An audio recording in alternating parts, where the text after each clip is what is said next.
और राजद्रोह, देशद्रोह, है ना? भारी भरकम शब्द आप डर भी जाते हैं। राजद्रोह, सरकार द्रोह, क्या अंतर है? और कानून क्या कहता है? अगर आप भारत मुर्दाबाद बोल दिए, तो क्या आप पे राजद्रोह लग जाएगा? क्या है? सारी बातें अभी विनोद दुआ का केस अभी सामने आया है और विनोद दुआ के ऊपर वरिष्ठ पत्रकार हैं और उनके ऊपर राजद्रोह का मुकदमा लगा। सुप्रीम कोर्ट ने उनके पक्ष में निर्णय दिया है और क्वश कर दिया राजद्रोह।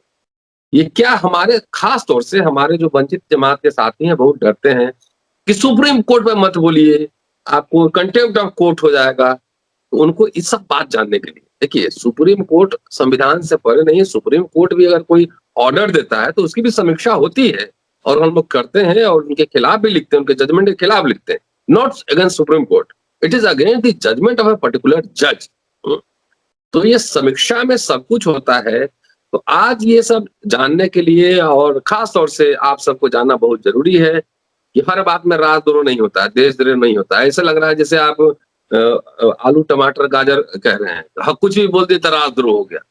तो बात करने के लिए विनोद दुआ साहब के साथ एक प्रोग्राम मैंने देखा, सुप्रीम कोर्ट के लॉयर हमारे संजय चड्ढा साहब थे और राजद्रोह पे ही विनोद दुआ साहब ने प्रोग्राम किया था जिसमें ये बोल रहे थे। तो मैंने आग्रह किया संजय साहब से कि हमारे दोस्तों को ये बताइए कि क्या है राजद्रोह, क्या है, कौन सी बला है, हैं? क्या करना है? सब डर जाए, सुप्रीम कोर्ट पर नहीं बोलेगा, सरकार की समीक्षा नहीं करेगा। सरकार द्रोह और राजद्रोह दोनों दो बातें हैं। चड्ढा साहब स्वागत है आपका अम्बेडकर नामा में। धन्यवाद रतन जी। और आपकी याददाश्त पे मुझे सल्यूट करना पड़ेगा। आपने इतना पुराना एक इंटरव्यू याद आ गया, मेरे ख्याल 2019-20 में कभी हुआ था वो, 1-1.5 साल पहले। अब मैं शुरुआत करता हूँ इस डिस्कशन की जो हम कर रहे हैं। और आपने कहा समीक्षा करना, आपके शब्द को चुरा रहा हूं। समीक्षा करना अलाउड है, डेमोक्रेसी का एक पिलर है ये। अगर हम समीक्षा नहीं कर पाएंगे, इसे इंग्लिश में कहते हैं कंस्ट्रक्टिव क्रिटिसिज्म। कंस्ट्रक्टिव क्रिटिसिज्म अगर हम करते हैं, चाहे वो गवर्नमेंट हो, चाहे आपने मेंशन किया 2 बार मेंशन किया बल्कि सुप्रीम कोर्ट के किसी केस के जजमेंट का, बिल्कुल कंस्ट्रक्टिव क्रिटिसिज्म अलाउड है हमारे कानून में। एक तो ये बात हुई, लेकिन मैं अपने आप को राजद्रोह यानी कि सेडिशन के ऊपर ही कंसंट्रेट करेंगे। अगर हम सुप्रीम कोर्ट की तरफ जाते हैं तो वो इसमें नहीं आता है। नहीं, हम खाली इसी में बात करेंगे। मैंने खाली जस्ट रेफरेंस, पासिंग रेफरेंस मैंने कहा। मैं समझ गया, मैंने जान के इसीलिए कहा। और सबसे पहले मैं कार्यक्रम की शुरुआत में आपको बताना चाहूंगा कि आपके मेरे मित्र प्रिय भाई विनोद दुआ जी के खिलाफ जो केस था उसके विषय में 2 मिनट बताऊंगा और फिर कार्यक्रम के साथ साथ हम चलते चलते डिस्कशन करेंगे क्या लॉ की व्यवस्था है, कानून क्या है, कैसे हिस्टोरिकल प्रोस्पेक्ट को भी देखने का प्रयास करेंगे। देखिए, विनोद दुआ जी ने एक कार्यक्रम किया था इंटरनेट पे, वो कार्यक्रम था यूट्यूब पे। और उस कार्यक्रम में उन्होंने जो आज की हमारी सरकार है उसका थोड़ा क्रिटिसिज्म किया था इन्हीं बातों पे। और वो हिमाचल प्रदेश के एक भारतीय जनता पार्टी के किसी नेता को वो भा नहीं रहा था, तो उन्होंने एक एफआईआर किया। और उस एफआईआर में रतन जी सेडिशन यानी कि देशद्रोह का मामला बनाया और उसकी एफआईआर हुई पुलिस ने। और पुलिस ने तहकीकात शुरू करी, विनोद दुआ जी को नोटिस आए। तदुपरांत विनोद दुआ जी ने सुप्रीम कोर्ट में एक याचिका दायर की और उस याचिका में 2 प्रेयर्स थी उनकी। ये बहुत महत्वपूर्ण है जानना। पहली प्रेयर ये थी कि ये देखिए, मैंने किसी भी प्रकार का कोई क्रिटिसिज्म नहीं, देशद्रोह नहीं किया है, सेडिशन नहीं किया, मैं बात कर रहा हूं किसी पक्ष के विषय में। और इसलिए ये जो एफआईआर हुई है ये निरस्त कर देनी चाहिए, इस एफआईआर को क्वाश कर देना चाहिए। पहली प्रेयर ये। और दूसरी प्रेयर उन्होंने ये भी कही कि जो पत्रकार लोग हैं उनको अंकुश लगाने के लिए इस नियम का, इस कानून का इस्तेमाल बहुत तेजी से हो रहा है। इसके लिए एक कमेटी बननी चाहिए और वो कमेटी देखे कि क्या पत्रकारों पे जो देशद्रोह के मुकदमे होते हैं उनको पहले वो कमेटी अप्रूव करे। इस तरीके की उन्होंने एक बात दूसरी पहल भी कही थी। तो सुप्रीम कोर्ट के जो महान जजेस यू ललित साहब और विनीत नारायण साहब, विनीत सरन साहब, इन दोनों जजेस ने इस पे निर्णय दिया और उनके निर्णय के हिसाब से उन्होंने ये कहा कि जो ये पिटीशन, जो एफआईआर है, बिल्कुल किसी भी तरीके से सेडिशन के लिए नहीं है। और जो पत्रकारगण हैं, ये लोग कंस्ट्रक्टिव क्रिटिसिज्म करते हैं सरकार का, और यही हमको सही मायने में आईना दिखाते हैं। इसको आप नहीं एफआईआर कर सकते, और किसी भी तर्ज पे सेडिशन नहीं है, देशद्रोह का नहीं हुआ, पहली चीज। और दूसरी जो चीज रतन जी हुई इस मुकदमे में, वो थी कि देशद्रोह का, जिसमें उन्होंने कहा था कि एक कमेटी बनाई जाए, उस रिक्वेस्ट को माननीय न्यायमूर्ति गणों ने कहा कि ये विधायिका में इंटरफेरेंस के बराबर होगा, इसलिए हम उसको नहीं, आपकी जो मांग है उसको स्वीकार नहीं कर रहे। तो ये तो है विनोद दुआ जी का केस। अब मैं आपको बताना चाहता हूं, जो ये जो कानून की व्यवस्था है, लॉ ऑफ सेडिशन, देशद्रोह का जो मामला है, ये सेक्शन 124A आईपीसी की धारा है, उसमें था, उसमें है, अभी भी मौजूद है। और ये कॉलोनियल इरा का लॉ है, ये जानना बहुत जरूरी है। ब्रिटिशर्स ने, देखिए जब आईपीसी बना था रतन जी, तब ये नहीं था। इसको बाद में जो हमारे फ्रीडम फाइटर्स हैं, उनको रोकने के लिए कि वो सरकार के खिलाफ अगर कोई भी प्रकार का, किसी भी प्रकार का डिसलॉयल्टी का बात करेंगे, तो फटाक से उनको इस कानून में बंद कर दिया जाता था। इसमें 3 साल से लेके और लाइफ इम्प्रिजनमेंट का प्रोविजन है। आप देखिए, किसी ने जरा सी बात करी तो ब्रिटिशर्स के हाथ में एक बहुत बड़ा शस्त्र था ये, हमारे स्वतंत्रता संग्राम से। आप इतिहास के प्रोफेसर हैं दिल्ली यूनिवर्सिटी में, और आप जानते हैं, मैं इस चीज को बड़ी स्पष्टता से कहना चाहूंगा रतन जी, कि मेरे को नहीं लगता कि कोई भी हमारा फ्रीडम फाइटर होगा जिसके ऊपर सेडिशन के अंतर्गत मामला न किया गया हो। आप जानते हैं इस चीज को, लाल बाल पाल, पंडित नेहरू, अंबेडकर साहब, जिसका भी नाम लूं मैं, उनके ऊपर, महात्मा गांधी के ऊपर भी ये लगा था, ये प्रोविजन सब लोगों पे लगा है, सब लोगों पे ये धाराएं जो ब्रिटिशर्स थे, उन्होंने क्वेल करने के लिए, दबाने के लिए इस धारा का इस्तेमाल किया। अब आ जाते हैं जब हमारा कॉन्स्टिट्यूशन बना, और परम आदरणीय बाबा साहब ने जिसका निर्माण किया, और आज हम सब लोग, पूरा देश इसके जो गुण हैं उनसे हम सब लोग रह पा रहे हैं। तो कॉन्स्टिट्यूएंट असेंबली में इस पे एक बहुत बड़ी बहस हुई कि जब आर्टिकल 19(1)A का प्रावधान किया गया है, फ्रीडम ऑफ स्पीच का है, तो जो कॉलोनियल इरा का लॉ है, इसको हटा देना चाहिए, इसकी बात हुई। आपको ये जान के, कॉन्स्टिट्यूशन एक बहुत अहम डॉक्यूमेंट है, उसी के आधार पे हम सब लोग चलते हैं। कॉन्स्टिट्यूएंट असेंबली में आफ्टर इंटेंस डिस्कशन ये हुआ कि हम इस राइट को एब्सोल्यूट तो नहीं दे सकते हैं, लेकिन ये राइट जो है, इस पे रीजनेबल रिस्ट्रिक्शन लगा सकते हैं, और वो 19(2) में, आर्टिकल 19(2) ऑफ कॉन्स्टिट्यूशन में वर्णित है वो रिस्ट्रिक्शंस। अब ये मैंने क्यों बताया आपको, ये इसलिए बताया, जब बोलने का अधिकार दे दिया और उस पे क्या क्या चीज के रिस्ट्रिक्शन है ये बता दिया, दोनों चीजें कॉन्स्टिट्यूशन में है। तब ऐसी परिस्थिति में क्या इस जो आईपीसी का प्रावधान है, इसकी आवश्यकता है? आपको जान के ये बड़ा अजीब लगेगा कि हमारा कॉन्स्टिट्यूशन देशद्रोह की बात नहीं करता, साइलेंट है। हमारे कॉन्स्टिट्यूशन में इसका प्रोविजन नहीं है रतन जी, इसीलिए नहीं है क्योंकि बड़ी परिपक्वता से 19(1)A और 19(2) में बता दिया गया कि ये आप बोल सकते हैं, ये एक बहुत बड़ा प्राइमरी अधिकार है आपको बोलने का, और ये आपके रिस्ट्रिक्शंस है, उसकी तो कोई आवश्यकता नहीं थी। आप ये देखिए, तभी से एक मांग उठती रही कि इस सेडिशन के कानून को हटा दिया जाए।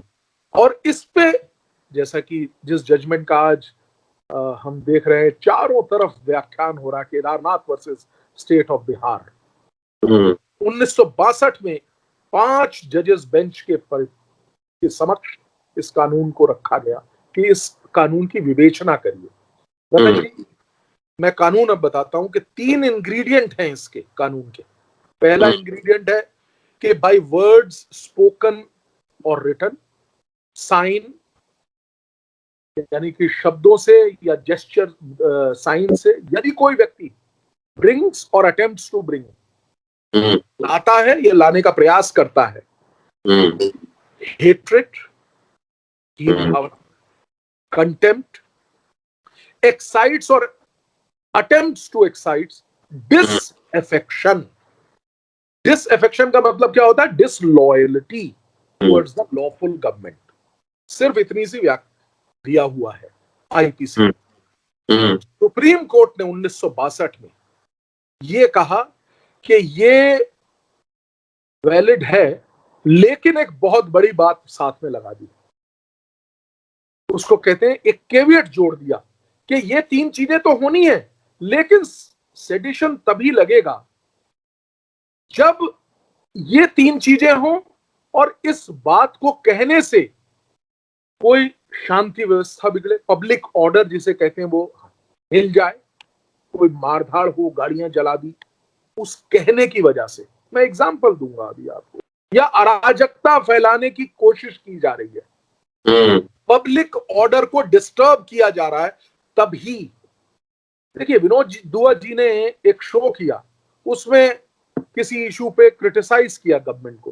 कोई पब्लिक ऑर्डर हिला नहीं, कोई अराजकता फैली नहीं, कोई शांति व्यवस्था हिली नहीं, किसी भी प्रकार से पब्लिक डिसऑर्डर हुआ नहीं। यही कारण था कि इसको निरस्त किया गया इस एफआईआर को। तो ये केवियट जोड़ दिया गया। तो कानून अब जो हमारा है, लिखित कानून वही 3 है, लेकिन सुप्रीम कोर्ट ने जो ऐड किया कि अराजकता होनी चाहिए, शांति व्यवस्था को डिस्टर्बेंस होनी चाहिए, पब्लिक ऑर्डर मॉरलिटी में डिस्टर्बेंस होनी चाहिए, ये कानून की व्यवस्था है। अब मैं इसमें कई जजमेंट आए, मेरे को एक जजमेंट चटा साहब एक सवाल मेरे जहन में आ रहा है, सॉरी डिस्टर्ब कर रहा हूँ इसमें। बिल्कुल नहीं। इस हिसाब से तो अपोजिशन पार्टी रहेगी नहीं, अपोजिशन तो काम ही धरना प्रदर्शन, भारत बंद कॉल होता है, तो वो भी राजद्रोह हो गया ना। हाँ, अगर हम ये व्यवस्था को देखें तो सही में वो राजद्रोह हो गया। लेकिन क्योंकि कानून तो ये है कि अगर ऑपोजिशन कुछ करती है, ऑपोजिशन कोई अपोज करती है, और उसके बाद उस स्पीच एक्सप्रेशन से क्या होता है कि आप जाते हैं तो वहां पे अराजकता फैलती है, बसें जला दी, लोगों को मारा, कुछ डैमेज कर दिया पब्लिक प्रॉपर्टी को, तब सेडेशन हो सकता है।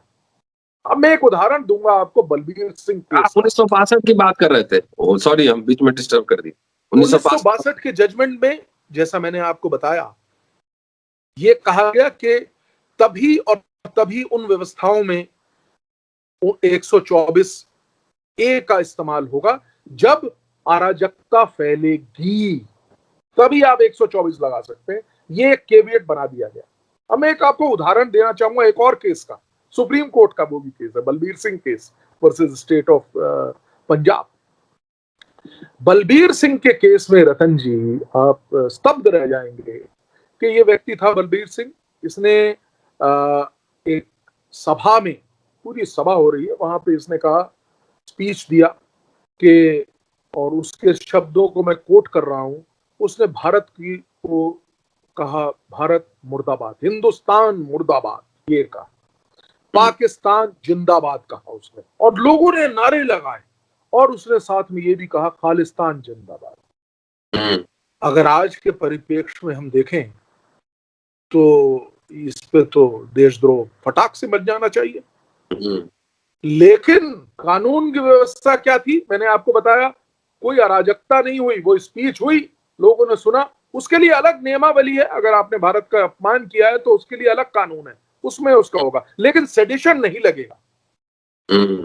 सुप्रीम कोर्ट ने जजमेंट में कहा, उन्होंने कहा ये बात कि यहां पे इसने बात करी, भारत माता की जय नहीं बोला, बल्कि भारत माता मुर्दाबाद किया, तो उसको, लेकिन उसके बाद, उस स्पीच के बाद ऐसा नहीं हुआ कि लोग गए, उन्होंने बसें जला दी, लड़ाई मारधाड़ कर दिया, सब कुछ किया। तो लोग ये भड़के नहीं, ये लोगों ने सिर्फ नारेबाजी करी और बात खत्म हो गई, लोग शांति प्रिय तरीके से चले गए। पब्लिक ऑर्डर नहीं डिस्टर्ब हुआ। तो अगर पब्लिक ऑर्डर डिस्टर्ब नहीं हुआ है तो किसी भी प्रकार से सेडिशन नहीं लागू होगा, ये कानून की व्यवस्था बन गई। ये भी सुप्रीम कोर्ट का जजमेंट है, मैंने जो बताया आपको। ओके। तो इतना परिपक्व है हमारा। चड्ढा साहब, तो आजकल वो गाजर मूली टमाटर में भी राजद्रोह लग जा रहा है। गाजर उखाड़ लिया तो राजद्रोह। इसीलिए मैंने आपको रिक्वेस्ट किया था कि अम्बेडकर नामा के साथ ही बहुत से लोग डर जाते हैं। तो ये बताएं कि कानून, रूल ऑफ लॉ ये नहीं है कि सरकार जिसमें मर्जी है मुकदमा कर दे और वैलिड होगा, क्वेश भी होता है। बिल्कुल क्वेश हम इमीडिएटली होता है। लेकिन एक्चुअली क्या है कि मैं आपसे बड़ी स्पष्ट बात करता हूं, जैसा आपको मालूम है कि आदमी डरता क्यों है।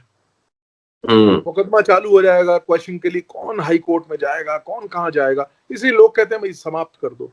लेकिन कानून की व्यवस्था ये है, और आज की जो सबसे बड़ी आवश्यकता है वो ये है कि इस कानून को हमको जन जन तक पहुंचाना है। जो काम आप कर रहे हैं ये सरकार का काम है। सरकार को बताना चाहिए कि ये कानून है और इसकी व्यवस्था ये।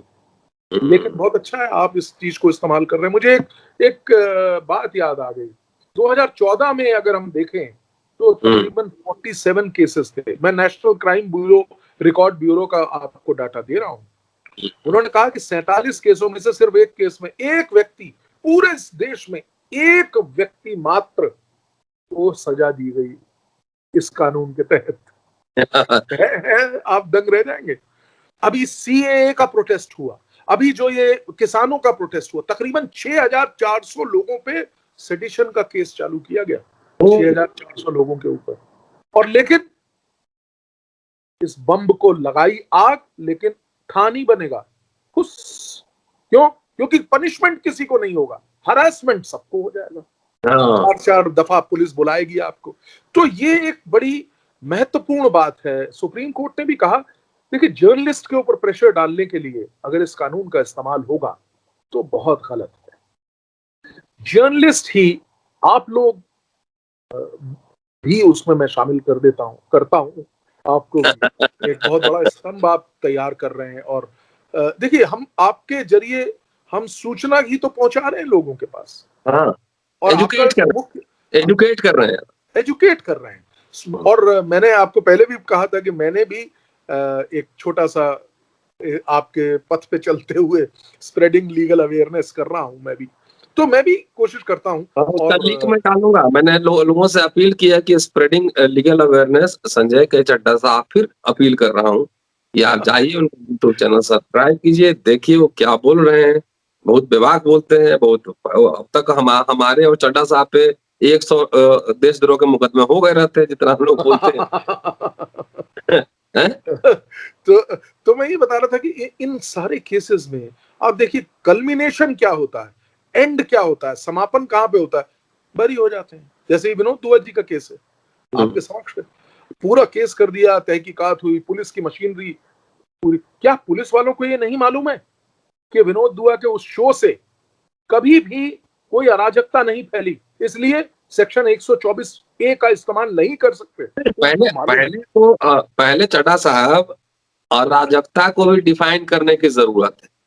बिल्कुल डिफाइन किया है अराजकता को, पब्लिक डिसऑर्डर। उन्होंने एग्जाम्पल दिया है, कोई वायलेंस हो, वायलेंस अर्थात कुछ लोगों को चोट पहुंचे, अस्पताल में जाएं, कुछ लोग मर जाएं। अगर मैं कोई ऐसी बात करूं और लोग आक्रोशित होके और बाहर निकल के आग लगा दे गाड़ियों को, तब है देशद्रोह। ऐसा थोड़ी हो रहा है। अब आप किसी चेतना के लिए लोगों को जागृत कर रहे हैं, तो और लोग जागृत होकर समझ रहे हैं, अच्छा ये बात है, तो इसमें देशद्रोह नहीं हो जाएगा। अगर कोई कंस्ट्रक्टिव क्रिटिसिज्म, जिसे आपने शुरुआत हमने कार्यक्रम की करी, कंस्ट्रक्टिव क्रिटिसिज्म की हम बात कर रहे हैं कि ये जो नालियां बननी थी इस क्षेत्र में, ये नालियां नहीं बनाई, सरकार की बड़ी गलती है, तो देशद्रोह हो गया आपके हिसाब से? नहीं। कंस्ट्रक्टिव क्रिटिसिज्म हम कर रहे हैं कि नाली के पैसे दिए गए, आप नाली क्यों नहीं बना रहे हो। मैं एक छोटी सी आपको उदाहरण दे रहा हूं, और यहां से लेके किसी भी जगह पे अगर हम इस बात को उठाते हैं कि चीन ने हमारे देश पे कब्जा कैसे कर लिया, या कोई भी इशू, किसी भी मुद्दे को अगर हम उठाते हैं, कोरोना काल में ऑक्सीजन की कमी क्यों हुई, अगर ये मुद्दा मैं उठाता हूं कि देशद्रोह नहीं, ये कंस्ट्रक्टिव क्रिटिसिज्म हो रहा है, वहीं पे हम उसी सरकार की तारीफ भी तो करते हैं, तो अच्छा काम वो करती है। तो this is all is the law. नहीं, अच्छा रहा, बहुत ही आपने सिंपल लैंग्वेज में समझाया। और दोस्तों, अम्बेडकरनामा के हमारे दोस्तों, हर बात में डरिए नहीं। ये देशद्रोह, राजद्रोह, ये सरकार की समीक्षा करना, नरेंद्र मोदी के कार्यशैली की समीक्षा करना, स्टेट के कार्यशैली की समझना, जो राज्य सरकारें चलती हैं उसकी समीक्षा करना कोई राजद्रोह नहीं होता है। और ये इसलिए हमको डेमोक्रेसी में, हम लोग तानाशाही में नहीं। शुक्रिया संजय साहब, बहुत मजा आया और मेरा भी आज ज्ञानवर्धन हुआ, बहुत सारी बातें हमने सीखी। ये भारत मुर्दाबाद भी बोल दिया तो क्या होगा। हाँ, आपने किस वे में कहा है, हाँ, क्या उसका, आप यही छोड़िए, मैं आपको एक और छोटा सा उदाहरण देता हूं, मुझे याद आ गया। लॉ कमीशन, हमारी लॉ कमीशन ने भी कहा है, अच्छा, सेडिशन का लॉ अगर नहीं है तो ठीक है, constructive criticism of government is allowed. अगर आप डेमोक्रेसी का एक अभिन्न अंग है ये, अगर हम बताएंगे नहीं कि भैया आप ये गलती कर रहे हैं, वो भी मानव है, वो भी पुरुष है, वो भी जो है काम कर रहे हैं, उनकी गलती उनको बताना तो हमारा कर्तव्य है ना। और आखिरकार सारी ताकत तो हम ही लोगों के पास है, अगर वो अच्छा काम नहीं करेंगे तो उखाड़ फेंक देंगे। पिछली सरकारें उखड़ी ना, अगर कोई व्यक्ति, कोई सरकार, मनमोहन सिंह जी की सरकार, हम सब लोगों को लगा सही काम नहीं कर रही है, तो हम लोगों ने वोट दे दिया, हमने मोदी जी को ले आए। अब अगर हमें कुछ और लगेगा तो हम उनको हटा देंगे, कोई तो हमारी शक्ति है, हम लोगों के पास है इस चीज का अधिकार। राइट।